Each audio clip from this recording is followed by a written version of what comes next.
இந்த வீடியோவில் முக்கியமான அரசியல் செய்தியை தான் பார்க்க போகிறோம். நடிகராக ரசிகர்களின் மனங்களை வென்ற விஜய் அரசியல் கட்சி தலைவராக மக்கள் மனங்களில் நிற்பாரா? அரசியல் மாநாட்டில் அவர் பேச போவது என்ன? நடிகர் விஜய் தமிழ் சினிமாவில் 30 ஆண்டுகளுக்கு மேலாக இருந்து இதுவரை 68 படங்களில் நடித்திருக்கிறார். இதில் 67 படங்கள் ரிலீஸ் ஆகி நிலையில் வரும் 5ஆம் தேதி அவரது தி கோட் படம் 68வது படமாக ரிலீஸ் ஆக உள்ளது. இந்த படத்துக்கு ரசிகர்கள் மத்தியில் மிகப்பெரிய எதிர்பார்ப்பு காத்திருக்கிறது.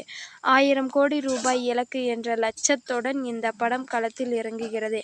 ஆனால் பல வெற்றிகளை தனது படங்களில் பார்த்த நடிகர் விஜய்க்கு இந்த படமும் அபார வெற்றி பெற்றால் அவரது வெற்றி படங்கள் வரிசையில் ஒரு எண்ணிக்கை கூடும், அல்லது படம் ஏமாற்றம் தந்தால் தோல்வி படங்கள் வரிசையில் ஒரு எண்ணிக்கை கூடும் என்பதை தவிர இந்த படத்தை பொறுத்தவரை விஜய்க்கு பெரிய எதிர்பார்ப்புகளுக்கு வாய்ப்பு இல்லை. ஆனால் அதே நேரத்தில் அவருடைய மிகப்பெரிய கவனமும் எதிர்பார்ப்பும் இருப்பது வருகிற 23ஆம் தேதி நடக்க இருக்கிற தமிழக வெற்றிக் கழகம் கட்சியின் முதல் மாநில மாநாட்டில் தான் இருந்து வருகிறது. எனில் வருகிற 2026ஆம் ஆண்டு தமிழக வெற்றிக் கழகம் எதிர்கொள்ள போகிற சட்டசபை தேர்தல் வெற்றிக்கான முதல் அடி இந்த மாநாடாக தான் பார்க்கப்படுகிறது.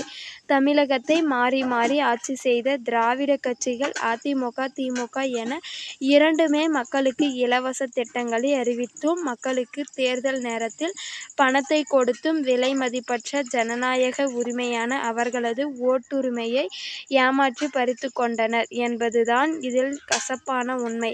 அதிலும் குறிப்பாக கடந்த 20 ஆண்டுகளில் தமிழக அரசியல் ஜனநாயகத்தை பணமயமாக மாற்றியதுதான் கொடுமையின் உச்சம். இந்த சூழ்நிலையில்தான் நடிகர் விஜயின் அரசியல் வருகை தமிழக மக்கள் மத்தியில் ஒரு மிகப்பெரிய எதிர்பார்ப்பை ஏற்படுத்தி இருக்கிறது.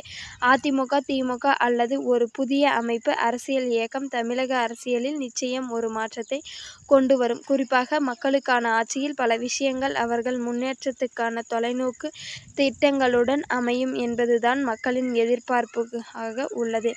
இதில் மக்களின் அடிப்படை தேவைகளாக உள்ள தரமான இலவச கல்வி, சுத்தமான குடிநீர், ஆரோக்கியம் தரும் தரமான மருத்துவ வசதி, படித்தவர்களுக்கு வேலைவாய்ப்பு, குறிப்பாக விலைவாசி கட்டணம் குறைப்பு, மக்கள் மீதான வரியின் சுமைகள், தொழில்துறையில் சிறந்த முன்னேற்றம், வளர்ச்சி என விஜயின் அரசியல் மாநாட்டில் தொலைநோக்கு பார்வையில் அவரது அரசியல் கொள்கைகள், செயல் திட்டங்கள், அறிவிப்புகள் வெளிவரலாம் என்று கூறப்படுகிறது.